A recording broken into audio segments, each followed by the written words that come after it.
வணக்கம். தினதரணி செய்திகள். நெல்லை மாவட்டம் பாளையங்கோட்டை கேடிசி நகரில் சுடர் ஸ்போர்ட்ஸ் அகாடமி சாஃப்ட் டென்னிஸ் கோர்ட்டில் வைத்து Tamil Nadu district soft tennis association சார்பாக சாஃப்ட் டென்னிஸ் போட்டி நடைபெற்றது. இது குறித்து Tirunelveli soft tennis association secretary செல்வ லட்சுமணன் நம்மிடம் கூறியதாவது: திருநெல்வேலி மாவட்ட சாஃப்ட் டென்னிஸ் அசோசியேஷன் சார்பாக சுடர் ஸ்போர்ட்ஸ் அகாடமி சாஃப்ட் டென்னிஸ் கோர்ட்டில் வச்சு இன்றைக்கி சாஃப்ட் டென்னிஸ் டோர்னமெண்ட்டு கண்டக்ட் பண்ணியிருக்கோம்.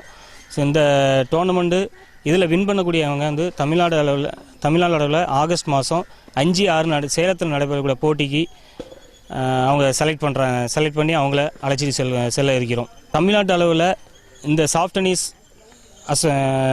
கேம் வந்து 12 வருஷம் ஆச்சு. ஸோ திருநெல்வேலிக்கு வந்து 5 வருடமாக ஆகுது. 5 வருடத்தில்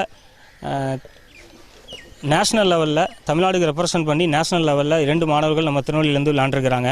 அதுவும் போக சவுத் ஜோன் அளவில் ஒரு மாணவர் விளையாண்டார். அவர் கோல்டு மெடல் வின் பண்ணாங்க. ஸோ அந்த 2 மாணவர்களில் ஒருவர் வந்து இன்ஜினியரிங் காலேஜ் செலக்ட் ஆகிருக்காப்புல. இது குறித்து டென்னிஸ் ஆர்வலர் சுல்தான் நம்மிடம் கூறியதாவது: அதாவது டென்னிஸில் 2 வகை இருக்குது. ஒன்று வந்து நம்ம எப்போவுமே பார்க்குற டிவிலேயோ இல்லை வெளியே விளையாடுற டென்னிஸ். அதாவது அந்த பால், அந்த பந்து ரொம்ப கடினமாக இருக்கும், அந்த இதுவும் ரொம்ப வேகமாக இருக்கும், அந்த விளையாட்டு ரொம்ப வேகமாக இருக்கும். அதே இது சாஃப்ட் டென்னிஸ்ன்னு சொல்லுவாங்க. இது வந்து பால் வந்து கொஞ்சம் சாஃப்டாக இருக்கும். இது வந்து இன்னும் கொஞ்சம் நேரம் விளையாடலாம். அதே நேரத்தில் அந்த அளவு ஒரு வேகமான விளையாட்டு இல்லை, ஆனால் ரொம்ப நேரமாகும் விளையாட. அதை விட இது கொஞ்சம் நேரம் அதிகம் எடுக்குது. இந்த சாஃப்ட் டென்னிஸ் வந்து இன்னும் கொஞ்சம் அதிகமான நேரம் எடுக்குது.